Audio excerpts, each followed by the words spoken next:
अस्सलाम वालेकुम दोस्तों, हॉरर स्टोरीज़ 10 में आप सब लोगों को खुशामदीद। आज हमारी जो गेस्ट हैं, आप में से बहुत से लोग इनको जानते भी होंगे, अक्सर इनको ड्रामों में देखा होगा।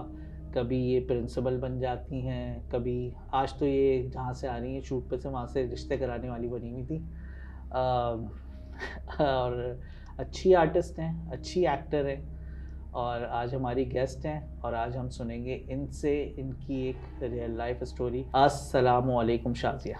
वालेकुम सलाम। कैसी हैं आप? जी बिल्कुल सही। आप कैसा चल रहा है एक्टिंग कैरियर आपका? अल्हम्दुलिल्लाह बहुत अच्छा चल रहा है और सही। शुक्र है मालिक का। और बहुत मसरूफियत हाँ, आज भी थकी हुई हैं कि जी जी जी अभी आज अभी सारा दिन हाँ शूट पे बस से आप शूट आई से हैं। आई हूँ।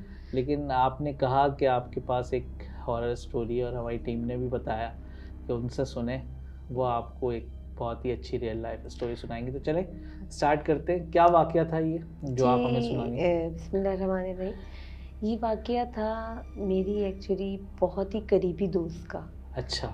जो मेरी समझे पड़ोसन भी थे। वो हम लोग आपस में पड़ोसी भी थे और मेरी बेस्ट फ्रेंड थी। अच्छा। ये मेरा एक्चुअली मेरी शादी को तो माशाल्लाह 10 साल हो गए। ये मेरी शादी से भी पहले का वाक़या है। जब मेरी शादी नहीं हुई थी और मैंने तो ग्रेजुएशन करके शादी करी। उनके यहाँ ज़रा छोटी उम्र में शादियाँ हो जाती थी। अच्छा। तो उसकी मेरे से 2-3-4 साल पहले शादी हो गई थी। अच्छा, रहते तो वो हमारे साथ कराची में थे, लेकिन उनका जो आबाई ताल्लुक़ था ना, जो उनके आबा और अजदाद का, वो थे सिंधी और गांव से उनका ताल्लुक़ था। इंटीरियर सिंध से था? जी जी इंटीरियर सिंध से था। तो इसलिए उसकी शादी जो है ना अपनों में यानी कि हुई, लेकिन गांव में। ठीक है, हाँ सिंधियों में होता है वो, अपनी उनके बरादरी में। बरादरी में सिस्टम होता है। तो वो शादी होके गांव चली गई। सही। जब वो गांव गई तो जो उसके ससुर थे, उनकी फैमिली और ससुर के जो बड़े भाई थे, उनकी फैमिली, इन लोगों में आपको जो उनका जो गांव था वहाँ ज़्यादातर हिंदू बहुत थे। अच्छा। बहुत। और ये जो इनके ससुर और उनके जो भाई हैं वो भी काफ़ी पुराने थे, हिंदुओं के साथ ही रहते थे। अड़ोस पड़ोस उनका सारा तकरीबन हिंदू था।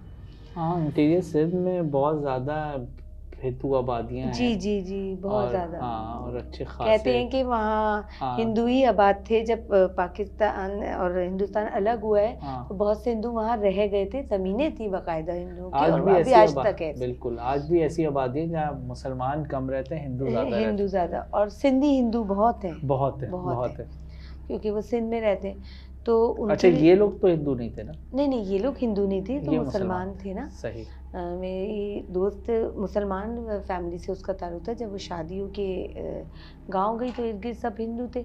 सही। अच्छा, जो उनके ससुर और उनके जो बड़े भाई हैं, उनके बच्चों में भी और दोनों भाइयों में भी आपस में बिल्कुल नहीं बनती थी। अच्छा। जायदाद के सिलसिले में। अच्छा। तो जायदाद की वजह से जो ना वो लोग आपस में वो कहते थे, जो उनके बड़े मेरी जो दोस्त के ससुर थे ना, उनके जो बड़े भाई थे, वो ये कहते थे कि जायदाद की तकसीम सही नहीं की गई है।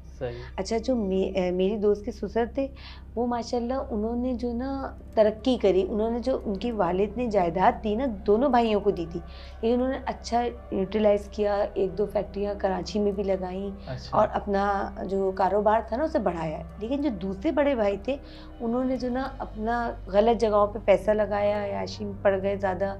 उन्होंने जो ना ज़ाया किया पैसे को।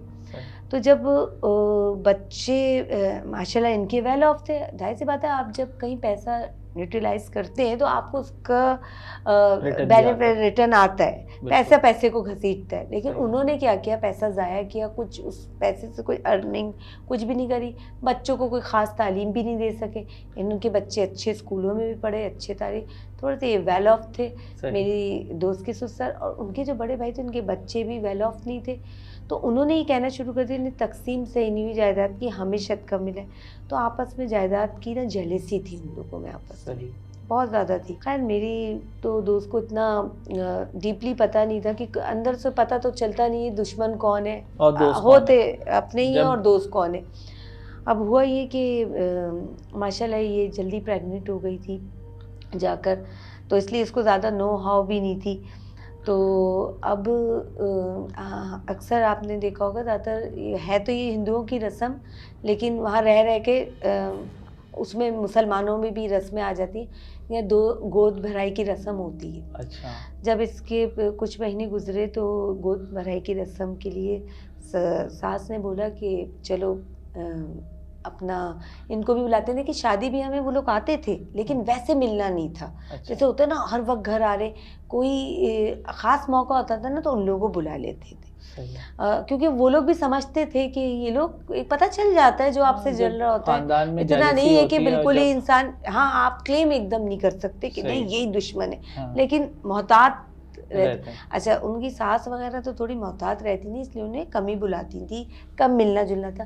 लेकिन जैसे ये कभी बाहर जाती थी, वहाँ गांव में पानी का ज़रा सी प्रॉब्लम है, तो जैसे पानी भरने गई अपनी नंदों के साथ, तो वहाँ उनकी भी बहुएं आती थी, उनकी भी नंदे, तो इसकी ज़रा हेलो आई थी कि हाँ ये जानती थी कि ये इनके रिश्तेदार है ना, बड़े भाई की बहुएं वगैरह, तो ये ज़रा अच्छे से मिल लेती थी उनसे, इसकी ज़रा अच्छी सलाम दुआ हो चुकी थी। जब इसकी गोद भराई की रस्म हुई तो इसकी सास ने उन लोगों को भी बुलाया, उन्होंने कहा चले आप भी आ जाए, और आई उनकी एक बहू आई।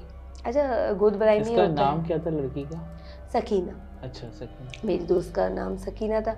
अब सकीना की गोद भराई थी तो उनकी एक बहू आई। हाँ, उनकी एक ही बहू आई, ज़्यादा लोग नहीं, वो अपना इतना था नहीं ना, बस जैसे उन्होंने भी जैसे दावत जैसे दी तो उसी हिसाब से यू नो। तो अब गोद भराई की रस्म में होता है कि सब जो ना अपने पास से फ्रूट, नारियल जो औरत की गोद में रखकर और कुछ पैसे डाल के ना, मैंने भी सुना है कि 8-10 किस्म के फल और कोई मेवे है, ये हिंदुओं की रस्म, लेकिन हमने तो फौरन अडॉप्ट कर लेते ना हम लोग, तो यहाँ भी जो होना नहीं चाहिए। बिल्कुल, हाँ, अभी भी कुछ घरों में होती है जो होना नहीं चाहिए, लेकिन हम लोग करते हैं। खैर वो रस्म थी तो वो भी लेकर आई फ्रूट वगैरह उसने रखे। एक मेरी दोस्त सकीना बताती है कि एक आम का पीस ना, पीसीस कर वो अलग से ना एक उसमें लेकर आई, कहने लगी बॉक्स में उन्होंने बोला कि ये मैं मेरे हाथ से खा लो, एक मैं काट के ले आई थी कि जो ना तुम्हारा मुंह मीठा कर दूं, अपने हाथ से भी कुछ खिला दूं, तो मैं घर से। खैर उसको तो इतनी अकल नहीं थी, तो उसकी सास ने इशारा से उसको मना किया यूँ करके कि नहीं खाना। उसने बहुत कोशिश करी, उसने कहा चले मैं खिलाती हूँ, उसने कहा नहीं मैं नहीं खा रही। कहती तुम्हें भूख लग रही होगी, देखो सब अफरा तफरी में लगे हुए, किसी ने तुम्हें पूछा नहीं होगा, खाना अभी देर में है, हालत तुम्हारी ऐसी, कुछ खा लो। उसने कहा नहीं मेरा दिल नहीं चाह रहा ना, मेरा पेट भरा हुआ है, मेरी सकीना ने। तो उसने कहा अच्छा चले सही है। उनकी बहू ने कहा जब सब इधर उधर हो गए, उसने ज़बरदस्ती ना कहा अच्छा चलो ज़्यादा नहीं खाओ, एक पीस खा लो। उसने जल्दी से ना उसके मुंह में एक पीस डाल दिया। अब जाहिर थे उसको इतना वो नहीं डालने, कहा चलो पूरा नहीं खाती, एक खा लेती हूँ। उसने एक पीस खा लिया। अब हुआ ये कि जब सब चले गए, उसके ना उसी दिन से कुछ पेट में दर्द रहना शुरू हो गया, बस अजीब अजीब सा ना उसको दर्द होता, हालांकि उससे पहले कभी भी नहीं हुआ, बस उस दिन से ना थोड़ा दर्द शुरू हुआ।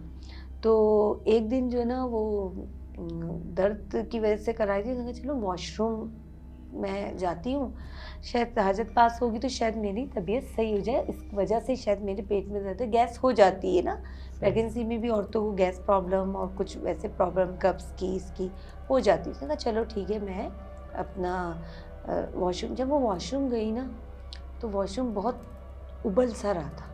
अच्छा, गंदा हो रहा था? हाँ बहुत गंदा हो रहा था क्या। तो उसने ना ऐसे ही बाहर निकल के कमरे से बाहर आ गई, तो सांस यूँ करके ना लेने लगी, कहने चलो वॉशरूम गंदा हो रहा है, मैं ज़रा सांस ले लूँ।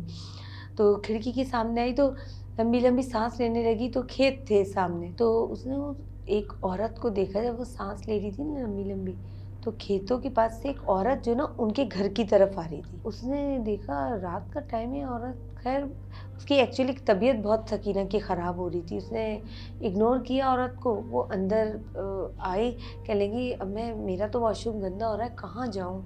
अब उसको ज़्यादा शिद्दत से एहसास हो रहा था। उसका हस्बैंड कहाँ है? उनका मैंने बताया ना बिजनेस था। हाँ। तो उनके कुछ उन्होंने कराची में भी तो बेटे उनके आते जाते रहते थे। अच्छा, तो इधर 2-4 दिन के लिए वो गए हुए थे, तो वो अकेली थी ना घर में। तो उसने कहा चलो अपनी नन को आवाज़ देती हूँ, वो जो है ना मुझे वॉशरूम वगैरह ले जाए ऊपर से। तो सास ससुर के कमरे में था, तो नन को आवाज़ दी, तो नन ने कहा चले ऊपर ही चलते हैं। उसने सोचा नहीं, मैं तो नहीं सीढ़ियाँ नहीं चढ़ सकती, बहुत ज़्यादा उसकी तबीयत ख़राब हो रही थी। अक्सर ये सिंधियों के घरों में ना बैठक होती है तो बाहर वॉशरूम बने हुए होते हैं। तो ये था कि सकीना ने कहा, उसकी नन ने सकीना से कहा कि ठीक है आप ना एक काम करें, ये बैठक वाले वॉशरूम में नीचे चली जाएं। जब वो गई तो अपना वॉशरूम करने, तो उसकी नन को हुआ कि मैं अम्मी को भी उठा दूं, भाभी को ज़रा बैड फील हो रहा है ताकि अम्मी भी आके देख लें क्या है। कहने की बड़े की बात अलग होती है, तो समझ जाते हैं ना क्यों किस वजह से हो रही है। कोई पक्की वगैरह हो तो वो भाभी को दे दें, क्यों प्रॉब्लम। खैर उसकी दर्द सही तो हो गया था। तो नन ऊपर चली गई, सास ससुर का कमरा ऊपर था, बुलाने के लिए। सकीना वॉशरूम गई तो थोड़ा उसको बेटर फील हुआ। तो जैसे ही वो वॉशरूम से निकली उसने कहा मैं ज़रा बेटर फील कर रही हूँ, चलो।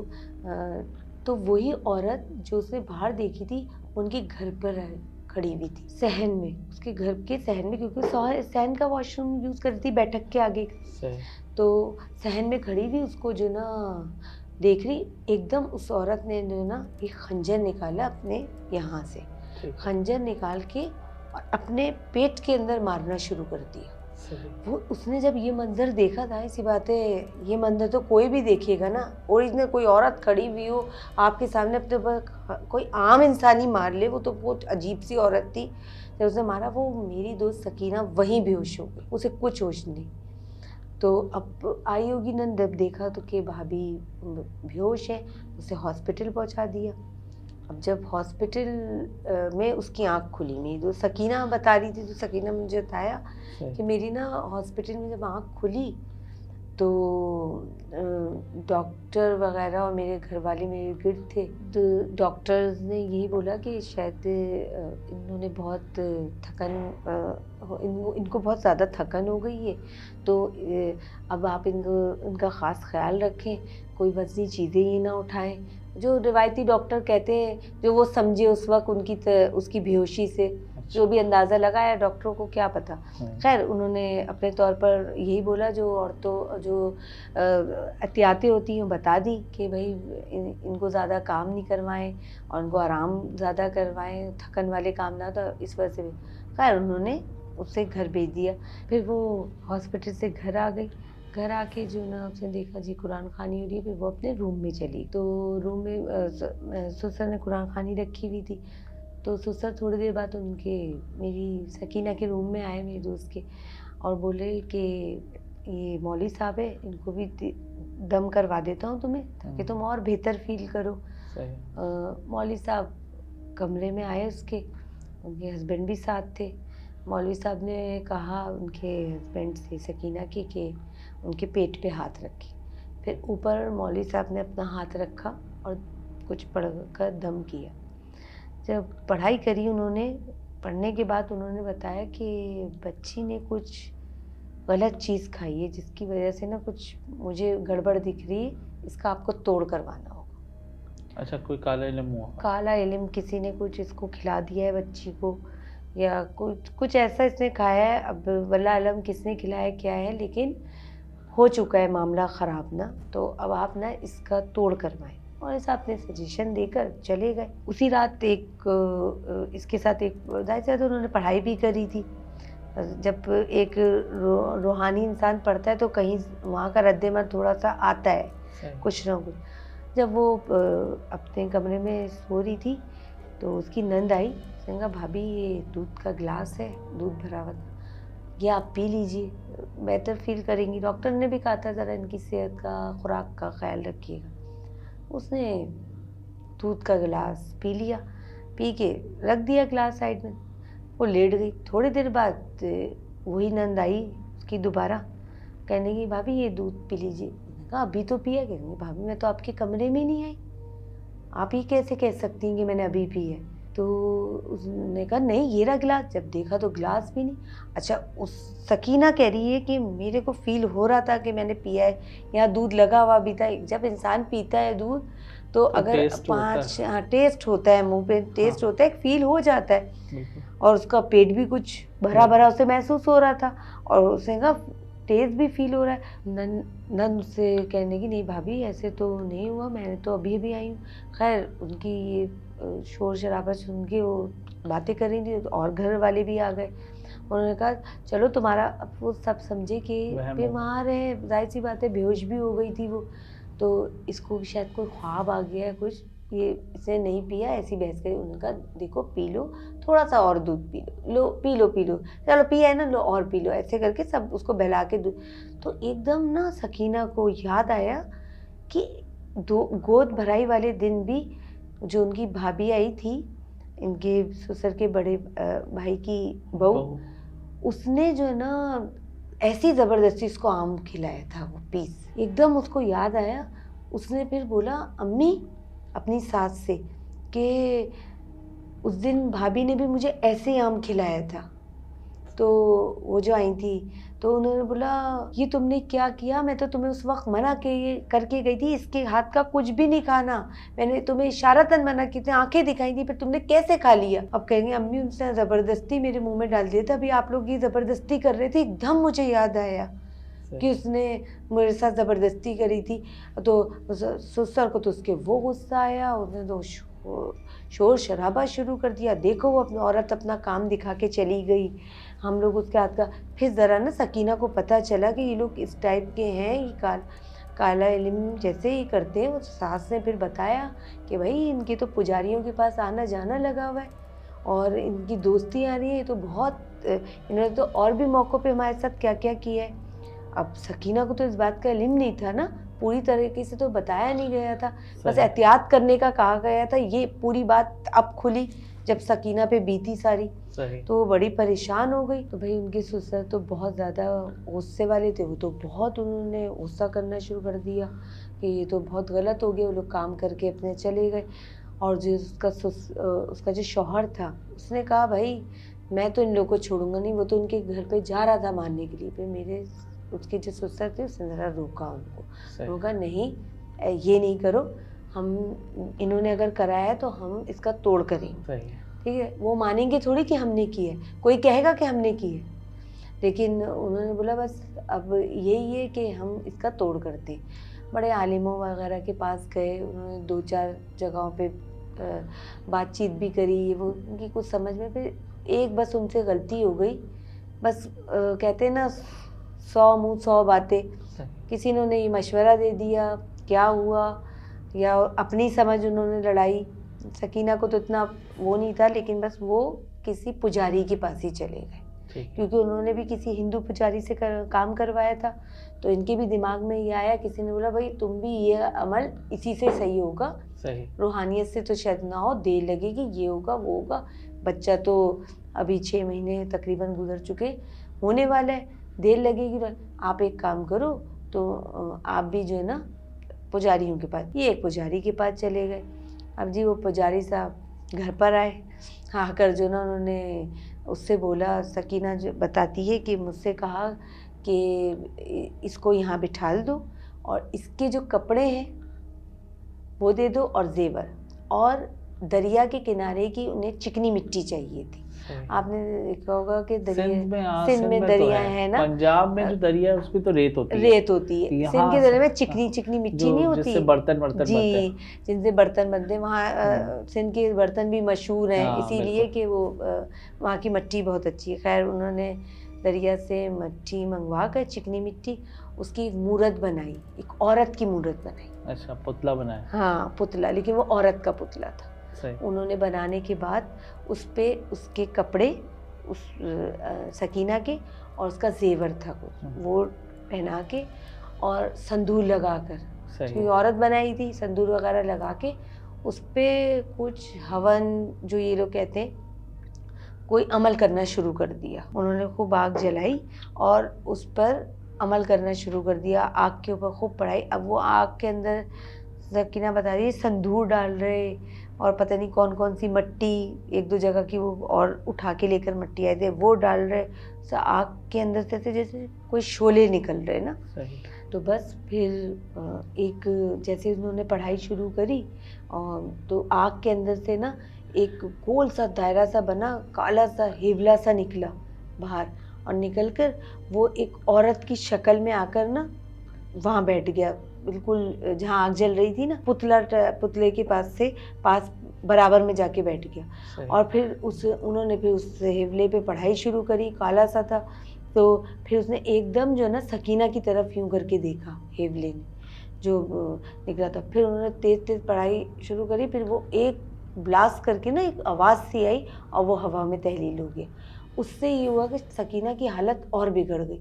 उसके जो हलक था ना, उसमें से सांस नहीं आ रही और कुछ कहने लगी, कुछ चुभ रहे। तो जब उन्होंने यही अपना पंडित जो भी लेकर आए थे उसको, काले वाले को, तो उसने जब उसके हलक में हाथ डाला ना, सकीना के हलक से, तो इतने सारे बाल निकले। सही है। वो बाल खींचते गए, काफ़ी सारे तो निकल गए, लेकिन सकीना की हालत नहीं संभली, इतनी ख़राब हो गई कि घर वाले ने बोला बस अब तो अस्पताल ही जाना है।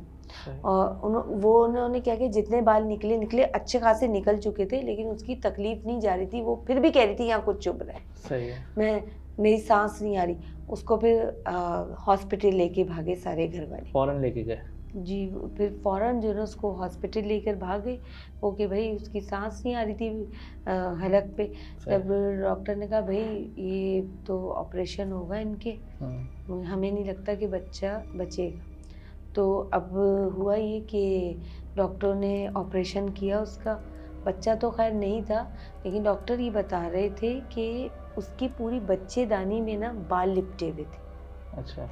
जब बाल उठे, डॉक्टर कह रहे हैं हमने एक केस पहली दफ़ा देखा, किसी की बच्चेदानी में सूजन आ जाती है, बहुत सारे मसले मसाइल हो जाते हैं, ब्लीडिंग ज़्यादा होती है, 10 मसले होते हैं किसी वजह से। बच्चेदानी के अंदर थे या ऊपर बाल? ऊपर थे। अच्छा। उन्होंने पूरा बच्चेदानी को कवर किया हुआ था बालों। उस वजह से ना बच्चा, जाहिर जाते हैं जब बच्चेदानी का आप पूरा मुंह पे बाल ये वो, तो बच्चे का भी दम घुट के मर सकता है, वो तो पलता ही उसी में ही। वो उस वजह से ना बच्चा तो खैर तहरील हो चुका था, लेकिन उन्होंने फिर DNCs करके सारे सफाई वगैरह तो सब कर दी, लेकिन उन्होंने बच्चा तो नहीं बच सका, क्योंकि करवाया ही इसीलिए था कि बच्चे को ही नुकसान पहुँचे। खैर डॉक्टर ने बोला कि हमने ये केस ऐसा कभी अपनी लाइफ में नहीं देखा जो उस सकीना के साथ हुआ। खैर बच्चा तो जा चुका था, सकीना की भी तबीयत बहुत नाजुक थी। 3-4 दिन वो फिर हॉस्पिटल में रही है, इमरजेंसी में, और उसका ICU में पड़ी रही है, क्योंकि उसके असरात थोड़े उस पर भी तो थे ना। बच्चा तो ख़त्म था, लेकिन ये थे कि वो काफ़ी दिन हॉस्पिटल में रहकर फिर घर आई, और विदाउट बच्चे के, जो बच्चा तो था।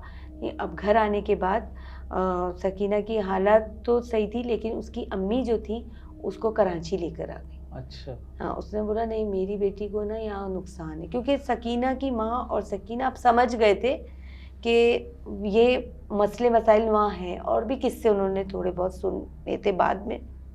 फिर जब ये किस्सा होता है तो दूसरी भी होती है, हाँ उसके साथ भी ये हुआ था, हाँ उसके, फिर उनको और किस्से पता चलते गए। उनकी माँ ने बोला नहीं भाई मैं तो अपनी बेटी को कराची लेके जा रही हूँ। आपकी कराची में भी तो आपकी कितने बिजनेस हैं ना, 1-2 चल रहे थे उनके माशाल्लाह, तो वेल ऑफ थे सकीना के ससुर। तो उन्होंने कहा आप ठीक है, बेटे को भी कराची ही शिफ्ट कर दें या मेरी बेटी नहीं आएगी। फिर बस उसकी अम्मी सकीना को लेकर कराची आ गई। बस मैं मिलने के लिए गई थी, बहुत वो उदास रहती थी उन दिनों, बहुत, और बिल्कुल खामोश, वो सकीना ही नहीं रही थी।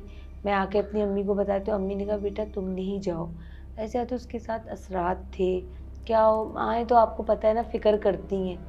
तो मैं कुंवारी थी उस वक्त, अम्मी ने मेरी कहा कि तुम्हारी भी शादी होने वाली है, तो तुम ना ज़रा बच के रहो ना। तो इस वजह से जो ना मैंने फिर सकीना के पास ज़रा जाना कम कर दिया था। लेकिन मैं यही कहूँगी कि सकीना को बहुत बड़ा लॉस हुआ, बहुत बड़ा लॉस। बहुत बहुत बड़ा लॉस हुआ। एक चले बच्चा अल्लाह ताला दोबारा दे दे, लेकिन जो फिजिकल और मेंटली वो टॉर्चर हुई है, उस चीज़ों का असर बहुत जी, जो बहुत अरसा वो जो ना, जो सकीना थी, हस्ती बोलती, वो नहीं रही, शख्सियत पूरी चेंज हो जाती। एक चीज़ नहीं, बच्चा अल्लाह ताला दोबारा इंशाल्लाह उसको हुए भी, उसके बाद में हुए बच्चे, ये नहीं था जब मुझे पता अब चला है माशाल्लाह, लेकिन वो फिर भी अभी तक उसमें वो भूलता नहीं है इंसान जिस पे बीतती है। अच्छा, असल में मुझे फील ये होता है कि गलती उन्होंने ये की कि काले इल्म जो भी हुआ था, पुजारी ने जो जादू मैं यही बताना चाह रही हूँ कि देखिए ये हम लोग की गलती होती है। सही है कि बहुत से लोग कहते हैं कि जी गंदा गंदे से ही सही होगा, ऐसा कैसे हो सकता है? आप एक कुआं है, ठीक है, उसमें एक गंदा अगर कोई है तो आप उसको निकालेंगी नहीं, साफ पानी से साफ करेंगी या गटर का पानी लाके साफ करेंगी? बिल्कुल, ये इंसान की सोच होनी चाहिए। गंदा कभी भी गंदा हमेशा आप साफ चीज़ से ही साफ करेंगे। तो ये लोगों की सोच गलत है। देखिए अल्लाह क्या देर लोग नहीं समझ पाते, अल्लाह क्या देर जरूर है, कहा गया है, हाँ थोड़ा सा अंधेर बिल्कुल नहीं है। और आपकी स्टोरी में लग भी रहा था कि उनको जल्दबाजी ज्यादा थी, बहुत ज्यादा, क्योंकि बच्चे के डिलीवरी के दिन करीब थे ना, वो कह रहे थे भाई लोगों ने बातें डाल दी उनके दिमाग में, रूहानियत में तो भाई टाइम लगता है, महीनों साल भी लग जाते हैं। उन्होंने कहा भाई हमें तो फटा ऑन से, बस ये गलती हो गई कि वो पुजारी, उन्होंने कहा नहीं पुजारी ने कराया तो हम एक और अच्छे पुजारी से करवाएंगे, जैसे यहाँ होता है नहीं, इसके पास आमिल अच्छा है तो मैं इससे अच्छा लाऊंगी। बस उन्होंने इस चक्कर में अच्छा बुरा देखते नहीं है लोग, नहीं देखते। और फिर उसके बाद इतना बड़ा उन्होंने देखिए नुकसान उठाया। और यही मैं कहूँगी कि इंसान को ना ज़रा सब्र से काम लेते हुए अल्लाह की राह में चलना चाहिए। है अल्लाह ताला ने जादू को बरहक कहा है और किए गए हैं, हमारे औलिया पैगंबर इन सब के भी दौर में जादू थे, हज़रत मूसा के दौर में थे, सबके दौर में जादू, लेकिन उसको उन्होंने गलत उससे नहीं करे, अच्छाई की उसमें अल्लाह ताला ने तो उसका तोड़ भी बनाया। कुल अज़ुर बिन फलक है, नास है, आप ये पढ़ें, अल्लाह ने उसके तोड़ दिए। लेकिन हमारा ये अकीदा है कि नहीं, हम लोग फ़ौरन ना बिद्दत और उस पर चले जाते। तो ये मैं मुसलमानों को यही मशवरा दूंगी कि वो इस कहानी से यही सबक लें कि गंदे को गंदे से वो नहीं करें। आपने सबसे बड़ी बात कह दी कि आप कभी किसी कुएं को या किसी चीज़ को साफ गंदे उसमें कुछ चीज गटर के पानी से थोड़ी साफ करेंगे, गटर से तो नहीं साफ करेंगे ना, कुएं को साफ पानी से साफ करेंगे। अगर साफ बर्तन का पानी, आपके कपड़े गंदे होंगे, गंदगी लग जाएगी, आप लाकर उसे गटर के पानी से धोएंगे? नहीं, आप साफ पानी चाहोगे ना, जल्दी से साफ लाओ। तो यही रूहानियत और यही शैतानियत के इल्म में भी होता है कि आपको उसको हावी करना है, हमें अल्लाह के इल्म को वो करना है। थोड़ा सा तो वो होता है कठिन, बस वो हमें वही बात है, शैतान गुमराह करते हैं। बिल्कुल। तो बस मेरा यही है कि शैतान से बचे, अल्लाह हम सबको इन चीज़ों से महफूज रखे। जी जी और बस यही है कि जितना बच सकते हैं उतना बचें, ठीक है। और यही सबक है कि गंदे को गंदे से ना साफ करें, गंदगी को गंदी को सफाई से करें। बिल्कुल, और बच के रहें और अल्लाह का कलाम पढ़ते रहें। बिल्कुल, अल्लाह का कलाम पढ़ते रहें। सबको अल्लाह इस दुनिया में सबको इनके काला जादू और बुरे इल्मों से महफूज रखे, वैसे ईमान उठाए सबको। ये कहते हैं कि जो काला जादू करते हैं वो उससे वो समझो उससे खारिज हो जाते हैं इस्लाम के, तो इसलिए बहुत एहतियात करनी चाहिए। शुक्रिया शाजिया, आपका बहुत बहुत आने का शुक्रिया। आपके आने से अच्छी बात हुई कि लोगों के लिए एक अच्छा सबक मिला, एक अच्छा मैसेज पहुंचा है लोगों को। और आपका भी बहुत शुक्रिया, आपने मुझे बुलाया और मुझे मौका दिया कि मैं लोगों को ये कहानी सुनाकर उसके जो मेन पार्ट बताऊं कि जो ना ये चीज़ गलत है। सही है। तो और देखिए ये नुकसान है। तो बहुत बहुत शुक्रिया आपने मुझे लाया, thank you so much. Shazia, इंशाल्लाह फिर आपसे मुलाकात होगी और आप सबसे भी मुलाकात होगी। अल्लाह।